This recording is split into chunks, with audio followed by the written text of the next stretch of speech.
இயேசுவை பின்பற்றவங்களுக்கு இயேசு கிறிஸ்து கொடுத்த வாக்குத்தத்தம் என்ன தெரியுமா? முக்கியமான வாக்குத்தத்தம் சொல்றேன், நல்ல மனதில் பதித்து கொள்ளுங்க. யோவான் 16ஆம் அதிகாரம் 33ஆம் வசனத்தின் பின்பகுதியில் இயேசு சொல்லுகிறார், என்னை பின்பற்றி வர்றீங்களா? என் பிள்ளைகளா இருக்க விரும்புறீங்களா? எனக்கு குமாரரும் குமாரத்திகளா இருக்க விரும்புறீங்களா? உலகத்தில் உங்களுக்கு உபத்திரவம் உண்டு, ஆனாலும் திடன் கொள்ளுங்கள், நான் உலகத்தை ஜெயித்தேன். அதான் வாக்குத்தத்தம். உபத்திரம் இல்லாதபடி கிறிஸ்தவ வாழ்க்கை அல்ல. உபத்திரம் இல்லாதபடி இயேசுவை பின்பற்ற முடியாது. உபத்திரமும் உண்டு, பாடுகள் உண்டு, நிந்தைகள் உண்டு, அவமானங்கள் உண்டு, நெருக்கங்கள் உண்டு. அதுக்கு மத்தியில் இயேசு சொல்லுவார், நான் கூட இருக்கிறேன். உபத்திரவே இல்லை, இயேசுவும் கூட இல்லை.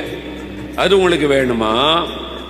உபத்திரம் எவ்வளவு இருந்தாலும் பரவாயில்ல, இயேசு என் கூட இருந்தா போதும், அது வேணுமா? யோசித்து பாருங்க.